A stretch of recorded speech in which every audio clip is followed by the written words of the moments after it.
এগুলো সালেটি গোল্ডেন ছোট বলে। আচ্ছা ছোট বলে গোল্ডেন।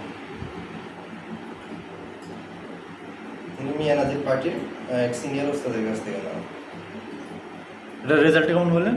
এদের রেজাল্ট আপনারা মনে করেন যে খালি গায়ে নিলেন, এদের রেজাল্ট পাকিস্তানে আপনারা মনে করেন যে উনি বরাবরই টপ লেভেলের একটা ওস্তাদ, মানে টপ লেভেল। উনি যে কয়টা টুর্নামেন্ট খেলবে আবার ফার্স্ট সেকেন্ড থার্ড থাকবে, মানে ফার্স্ট সেকেন্ড নয় থার্ড হয় না, মানে বেশিরভাগ সেকেন্ড ফার্স্ট সেকেন্ড।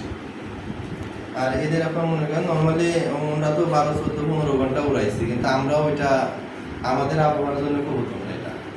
এগুলো প্রত্যেকটা কবুতর আপনার মনে করেন দেশি কবুতর অথবা আপনার মনে করেন এশিয়াল কুটি বা এগুলোর সাথে ক্রস করে নেওয়া হতে হবে। এদেরও ডিরেক্ট বাচ্চা নামবে না, এদেরও নামবে না, এদেরও না।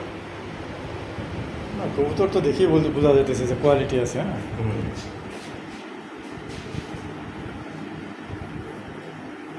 কিসের বাচ্চা? এটা হলো ভোচাল আর জনসিরা। ওই দুইটা একটা ওই পিছনেরটা, আর এই দুইটা হলো ভোচাল আর হলো টেডি চিনা। আমি যাদের ডিম আপনাদের দিয়েছিলাম কিন্তু ফুটাইতে পারেন নাই। ওই দুটো কালারে স্ট্যান্ডিং ভালো না, কিন্তু ওর বাচ্চার পারফরমেন্স খুবই ভালো। নীলদম্বা ও সব সময় এরকম মারামারি করবে না, কোনো কিচ্ছু না। মানুষ দেখবে ওই সুন্দর করে খালি ইয়া থাকবে, ধরতেও কোনো অসুবিধা নেই। হাত দিবেন, নতুন মানুষ পুরাতন মানুষ নয়। অন্যগুলাই যেগুলো হাত দিলে পুরো